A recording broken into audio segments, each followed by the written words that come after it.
Esta semana en la asignatura de Lengua y Literatura, la clase de hoy viernes 9 de octubre nos corresponde a la semana número 26. Tenemos como objetivo analizar críticamente los géneros discursivos surgidos en diversas comunidades digitales como post, tweet, fotografías y videos, comentarios en foros, memes, etc., considerando influencia del contexto sociocultural, intereses, motivaciones, características y temas compartidos por los participantes de la comunidad, posicionamiento de los enunciadores frente a los temas y el rol que asumen ante la audiencia, modos de razonamiento y calidad de la evidencia para sostener opiniones, problemas éticos asociados a la participación, difusión de información, formas de acoso, descalificación o discriminación, sus alcances y consecuencias.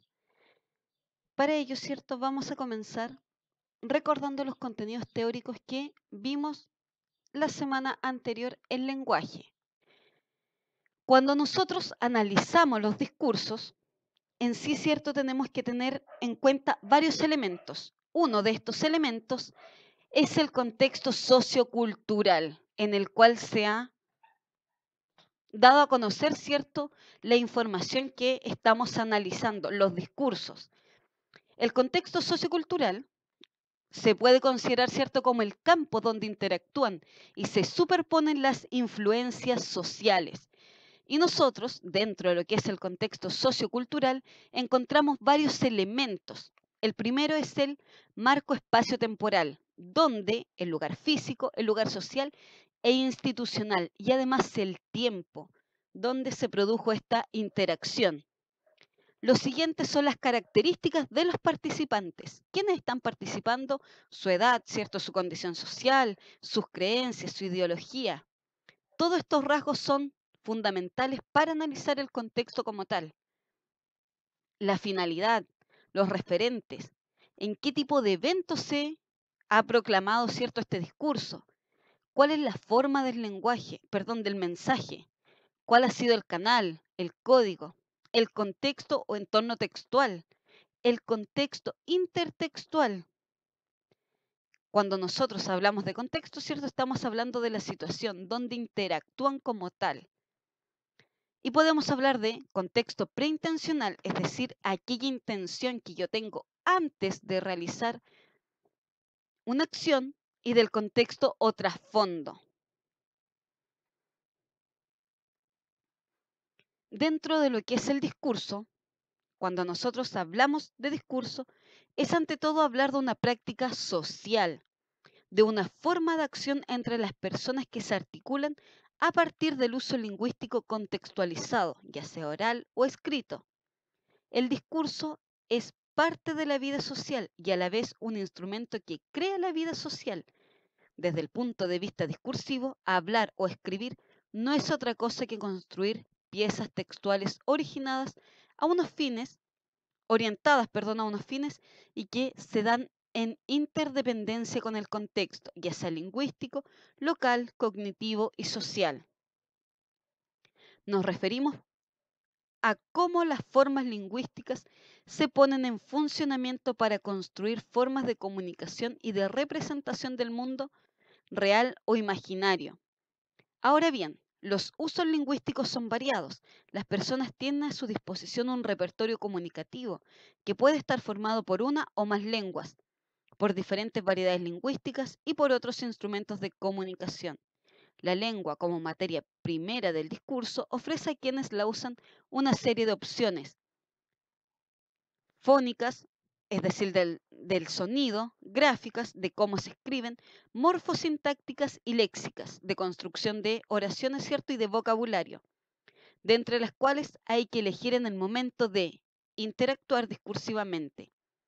Esa elección, sujeta o no a un control consciente, se realiza de acuerdo con unos parámetros contextuales que incluyen la situación, los propósitos de quien la realiza y las características de los destinatarios, entre otros. Estos parámetros son de tipo cognitivo y sociocultural, son dinámicos y pueden estar sujetos a revisión, negociación y cambio. Como práctica social que es, el discurso es complejo y heterogéneo, pero no caótico.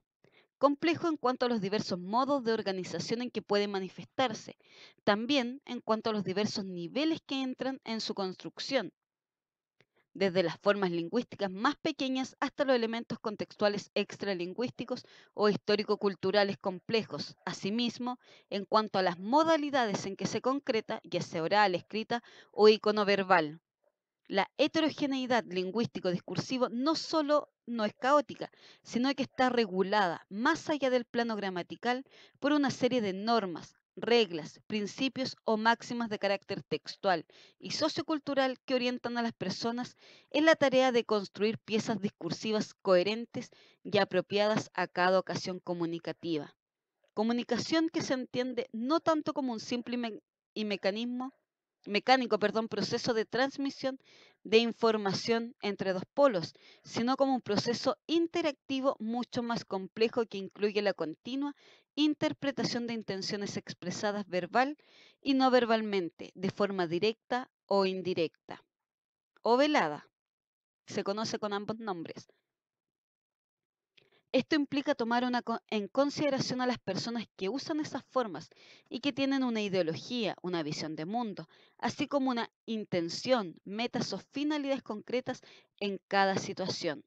Unas personas que despliegan estrategias encaminadas a la consecución de estos fines, como miembros de grupos socioculturales, los usuarios de las lenguas forman parte de la compleja red de relaciones de poder y de solidaridad, de dominación y de resistencia que configura las estructuras sociales, siempre en tensión entre la igualdad y la desigualdad, la identidad y la diferencia.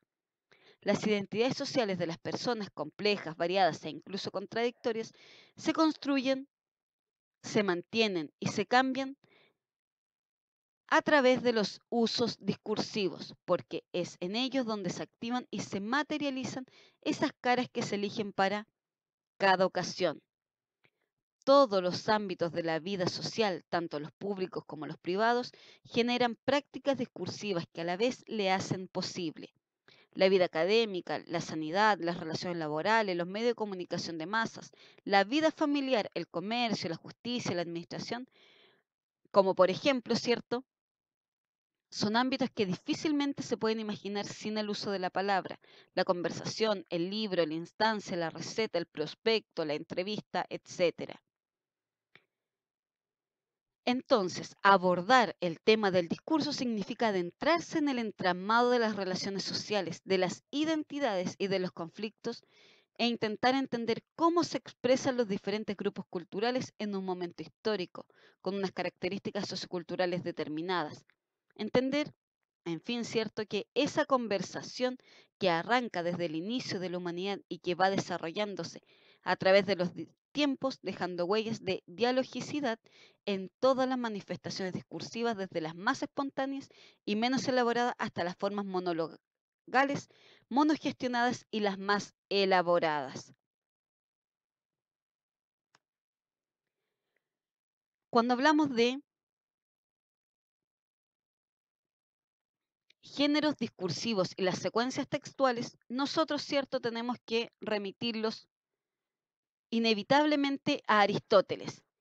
Y antes de comenzar, cierto, a hablar de Aristóteles, les voy a señalar una cita de Van Dyck. Van Dyck ya lo hemos estudiado antes, con lo que son los géneros discursivos como tal, y lo vamos a retomar otra vez en esta sesión.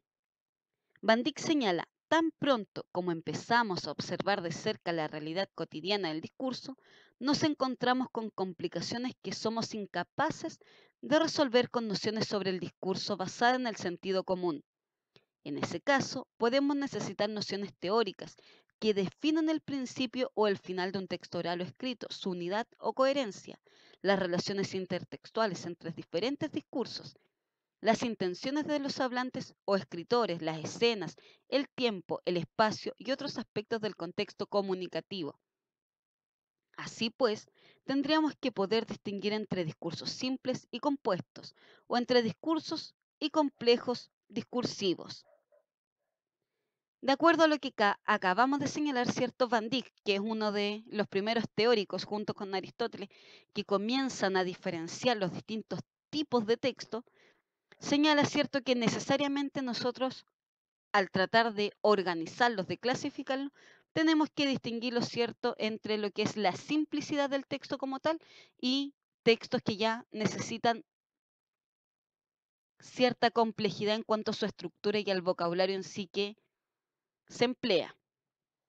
Entonces, la necesidad de establecer unidades, tipologías o clasificaciones se diría que es algo inherente a la forma que tiene el pensamiento humano de acercarse a la realidad que lo circunda.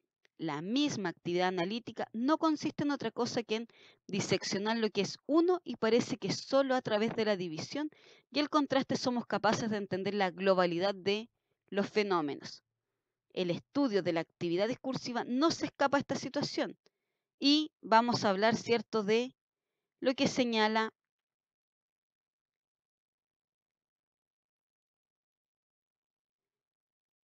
Aristóteles. Se me había ido la idea. Aristóteles, partiendo de la base de género, ¿cierto? Cuando nosotros hablamos de géneros discursivos, tiene una historia que comienza en la antigüedad y que en muchos momentos ha estado íntimamente relacionada con el concepto de tipo de texto. Es confusión o uso indiferente de los dos términos que ha sido señalada, ¿cierto? Entre otros por Reyes, por Shapusquio y muchos otros lingüistas que han tratado de diferenciar los tipos de texto en el fondo o el género discursivo. Si bien es un concepto sujeto a controversia y a veces difícil de delimitar, su uso se ha extendido para clasificar gran parte de los productos culturales en los que el uso de la palabra es un elemento fundamental. Actualmente se aplica a las manifestaciones que se han generado debido a las nuevas tecnologías de la comunicación, en especial a lo que es el cine, radio y televisión. En efecto, se habla de géneros cinematográficos como el cine negro, de acción, el melodrama, la aventura, etcétera, o de géneros televisivos como los concursos, los magazines, los deportivos, los reality show de actualidad, ¿cierto? O radiofónicos como las tertulias, entrevistas, la música, los programas de actualidad. Y a partir de esta perspectiva, cierto sabor del concepto de género.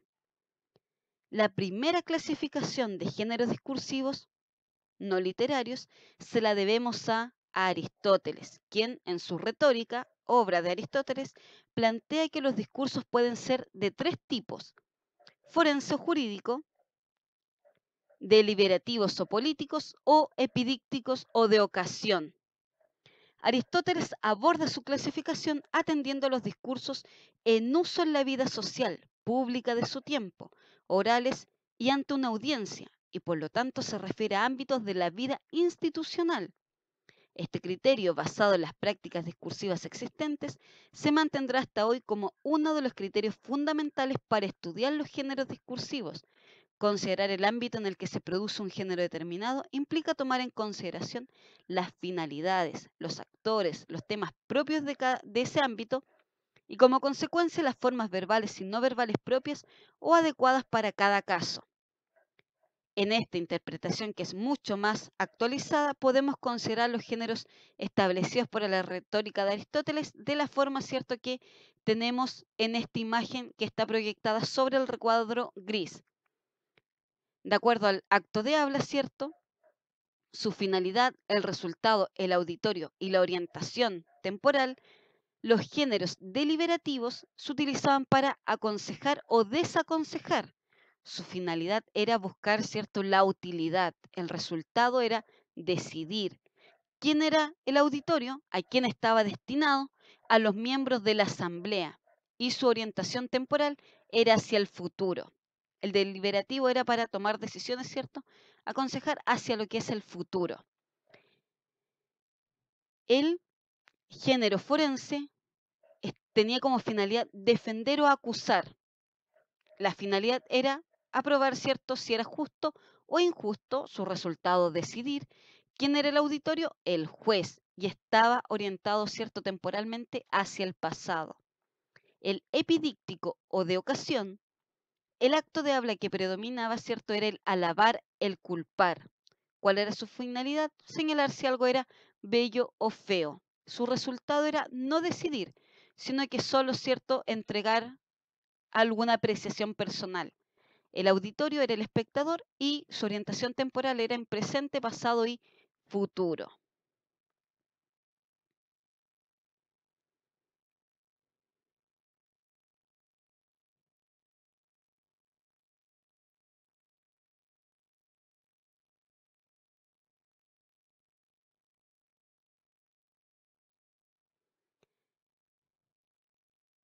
La relación entre la reflexión sobre los géneros discursivos y la función que desempeñaban en la vida social es evidente, de acuerdo, ¿cierto?, a la teoría de Aristóteles. No podemos olvidar que en la época en que aparece y se desarrolla la retórica en Grecia y en Roma, la vida institucional pública era extremadamente importante y el papel de la oratoria era fundamental. No nos es difícil imaginar la concentración de personas en el ágora para decidir si el acusado merece o no tal pena, si es necesario empezar o no una guerra, si tal persona merece elogios o desaprobación. Así funcionaba la toma de decisiones o el reconocimiento personal en la polis griega. Además, desde el punto de vista filosófico y ético, saber elaborar y pronunciar un buen discurso estaba muy ligado al concepto de bondad e incluso de verdad. Así, por ejemplo, para Quintiliano, decir que alguien era un buen orador era sinónimo de decir que era un hombre bueno y libre. Con el paso del tiempo y con la casi desaparecida vida pública durante la Edad Media, la retórica, más bien la oratoria, quedaría reducida a los ámbitos religiosos y jurídicos. Pero lo que es más importante, por los efectos que tuvo y sigue teniendo, la propuesta de la retórica se desplaza se desplazaron a su lugar natural, el discurso oral institucional, a otro terreno muy diferente, lo que es el discurso escrito artístico o la literatura, reforzando las bases ya establecidas en la República de Platón y en la poética de Aristóteles. En efecto, desde siempre, los estudios de teoría y crítica literaria han tenido como base la tradición de la retórica y de la poética. Con ello, algo más cambia. Si desde sus inicios la retórica había sido pensada como un instrumento para la elaboración y la actuación discursiva ante una audiencia, en su aplicación a la literatura se convertirá en un instrumento de análisis, clasificación y crítica. Así es, también como el concepto de género pasa a ser crucial y controvertido en el ámbito de la teoría y de la crítica literaria. Desde la antigüedad clásica, prácticamente quedaron establecidos los géneros literarios llamados géneros literarios mayores, y así cierto se marca la diferenciación y la clasificación de géneros literarios mayores entre líricos poéticos, los épicos narrativos y los dramáticos teatrales. Si ustedes se fijan en esta diapositiva, tenemos un mapa conceptual donde se señala que los géneros poéticos líricos se dividen en tres, en las formas primitivas, las clásicas y las populares. La primitiva, el himno, perdón, el ditirambo y el peán. El ditirambo y eran estos cánticos, ¿cierto?, de alabanza proclamados por el maestro del coro, el corifeo, durante las celebraciones a Dionisio, durante la Grecia antigua, origen del teatro también, y era esta procesión que iba cantando desde lo que era el teatro como tal hasta el templo de los dioses.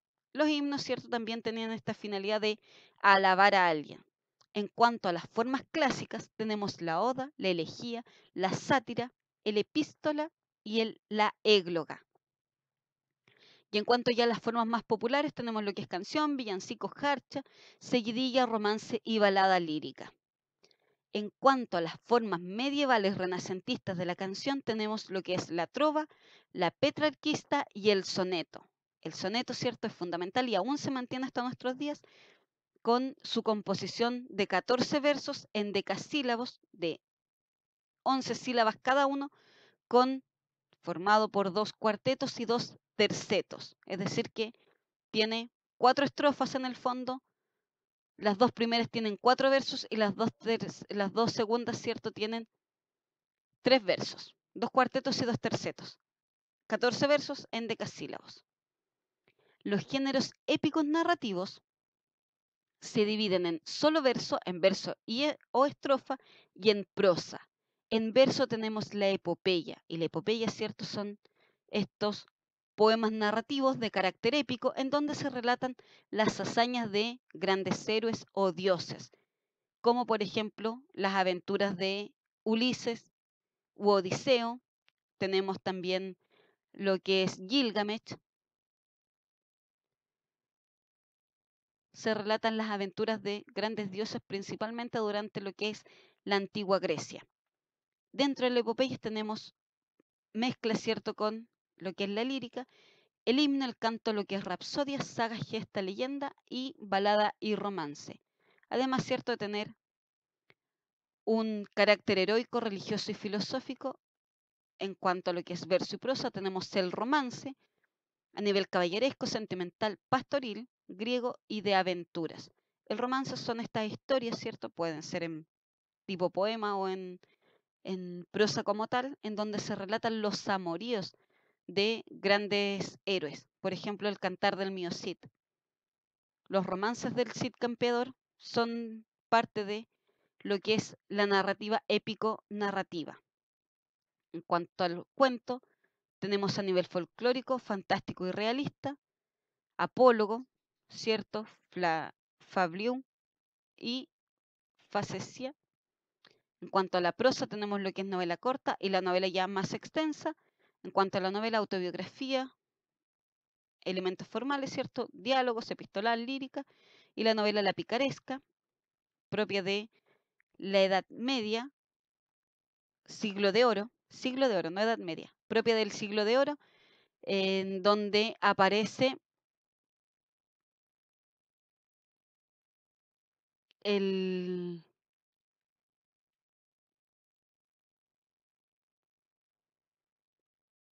estereotipo, se me había ido la palabra, el estereotipo de pícaro, que es estos jóvenes que se dedicaban a engañar a la gente. Tenemos también la novela realista, de aprendizaje, histórica y social, la metanovela y lo que es ciencia ficción. En cuanto a las obras teatrales, las formas más primitivas desde sus orígenes, tenemos comedia, drama y tragedia, ¿cierto? Tenemos, en cuanto a la forma más primitiva de todo, en la Grecia antigua, el himno fálico y los ditirambos. Y dentro de la tragedia tenemos la clásica, que es propia de la Grecia antigua, la romántica, como Romeo y Julieta, y la moderna. La clásica tenemos Edipo Rey, por ejemplo, Antígona, Electra. La tragicomedia o drama, ¿cierto? Tenemos a nivel social, poético, histórico, el burgués, el rural, el épico, y dentro del área religiosa, el ministerio, el moralidad y el autosacramental. Y en cuanto a la comedia, tenemos comedia cómica y la comedia seria.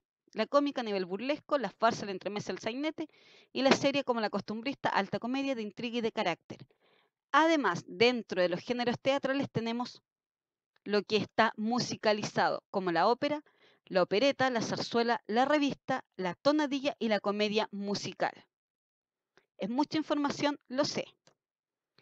Y lo último son los géneros didácticos ensayísticos, que también se consideran hoy en día, ¿cierto?, como un cuarto género literario, y se dividen en expresión dramática, a través de lo que es el diálogo, como el platónico lucinesco y la sátira menipea. La segunda clasificación es de expresión objetiva, el ensayo como artículo, el tratado, la glosa, la miscelánea, la historia, biografía, libro de viajes, discurso, sermón, que es la forma de la oratoria, los últimos dos. En la miscelánea tenemos lo que es el folclore, el pensamiento fragmentario, a través de la apotema, el refrán, la máxima, el aforismo y la greguería. Y a través de lo que es la tercera clasificación de expresión subjetiva, la autobiografía, de confesión, diarios y memorias, que también se une, ¿cierto?, con lo de expresión objetiva a nivel de la historia. Ya para ir cerrando, ¿cierto?, lo último de lo último, o sea, no tan último, pero igual falta información, los géneros literarios dentro de lo que es la teoría bakhtiniana, Bakhtin, ¿cierto? Y una de las preocupaciones, vamos a leer lo que aparece aquí, de Bakhtin giró en torno a la relación entre los usos lingüísticos, es decir, qué utilidad y qué empleabilidad le dábamos a las palabras, por decirlo de una forma muy simple, en la vida diaria. ¿Qué hacíamos con esas palabras? Y puede ser cierto a nivel de la vida social, a nivel de lo que es ideología o visión de mundo o de historia. Esto lo llevó a considerar con detalle el concepto de género, a cambiarlo cierto por lo de estilo funcional, más o menos lo que llamaríamos el registro. El registro, cierto, culto, inculto, formal, no formal, informal, perdón, y la estrecha relación entre ambos conceptos. En realidad, los estilos lingüísticos o funcionales no son sino estilos genéricos de determinadas esferas de la actividad y comunicación humana. En cualquier esfera existe y se aplican sus propios géneros, que responden a las condiciones específicas de una esfera dada. A los géneros les corresponden diferentes estilos, una función determinada, científica, técnica, periodística, oficial, cotidiana y unas condiciones determinadas, específicas para cada esfera de la comunicación discursiva, generan determinados géneros, es decir, unos tipos temáticos composicionales y estilísticos de enunciados determinados y relativamente estables. Como se puede deducir de sus palabras, lo que condiciona la existencia de un determinado género son cuatro factores: los temas, la estructura interna, el registro o estilo funcional utilizado y la relativa estabilidad de todo aquello. Relativa porque Bakhtin insistirá en el hecho de que los cambios históricos en los estilos de la lengua están indisolublemente vinculados a los cambios de géneros discursivos. Este pensador distinguía entre los géneros primarios o simples, la conversación en todas sus formas, y los secundarios o complejos, derivados de aquellos productos de la elaboración intelectual, los literarios, periodísticos y científicos. En la obra de Bakhtin se hace referencia a lo poco que se ha estudiado los géneros discursivos primarios y la absoluta necesidad de abordar ese estudio, puesto que en las formas genéricas familiares se puede descubrir la importancia de la situación, de las finalidades y de la relación entre los participantes en la selección de los estilos funcionales propios de un género, así como la relación de un enunciado con enunciados anteriores y las expectativas de respuesta, ya sea verbal o no verbal, inmediata o diferida, que dicho enunciado genera. En el momento de hablar, las personas seleccionamos los enunciados, entendidos como las unidades de composición discursiva, en función del género que consideramos apropiado y de acuerdo también con los destinatarios a quienes vamos a dirigirnos, ya se correspondan con receptores concretos físicamente presentes o con un destinatario genérico más o menos indefinido, como por ejemplo los lectores de una novela o de un ensayo científico.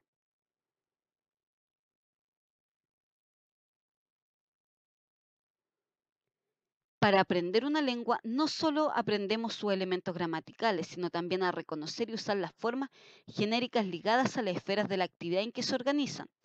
Ahora bien, una persona, dependiendo de cuál ha sido su experiencia en estas esferas, podrá moverse mejor o peor en lo que se refiere a los usos de diferentes géneros. La absoluta modernidad del planteamiento de Bakhtin y su coincidencia con ciertas aportaciones de la pragmática, recuerda los apuntes que les envié, la etnografía de la comunicación o de la sociolingüística interaccional ha hecho que el descubrimiento de su obra, aunque tardío, haya tenido una notable y muy fructífera influencia también en lo que se refiere al concepto de género, en los planteamientos actuales que se proponen del análisis de lo que es el discurso. Si nosotros vemos este mapa conceptual, lo primero que tenemos arriba es el concepto de discurso.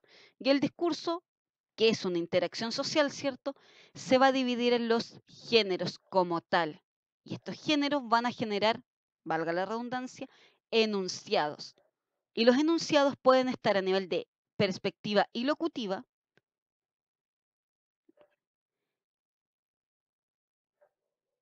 es decir, con la intención que se dice, el anclaje enunciativo, lo que se está diciendo, ¿cierto? La cohesión semántica, la cohesión en cuanto a los significados de las palabras, la conectividad y la secuencialidad. Todo lo que es intención, enunciado y significado está en la configuración pragmática. Todo lo que es conectividad y secuencialidad está en el nivel de las proposiciones. Ambos niveles, pragmático y proposición, componen el texto de acuerdo, ¿cierto?, a los planteamientos que acabamos de leer, y el texto va a dar las bases para establecer lo que es la tipología como tal.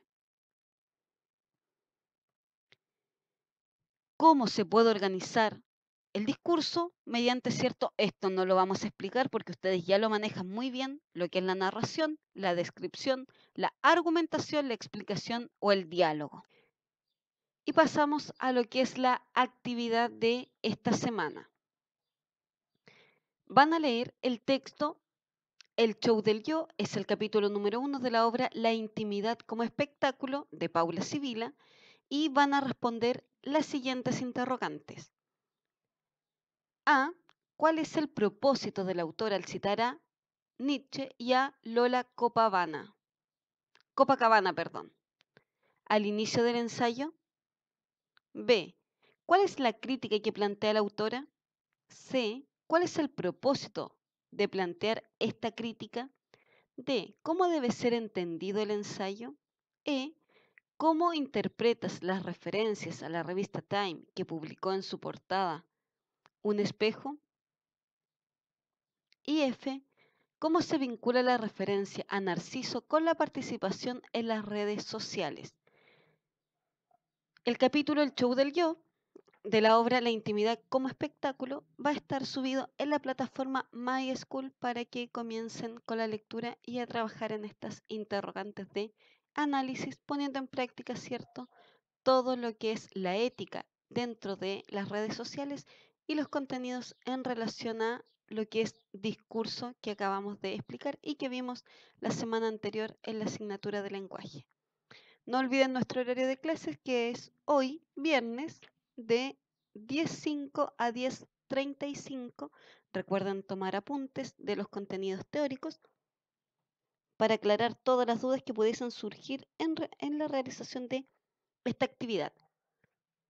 Nos vemos en el horario de clases que corresponden. Que estén bien.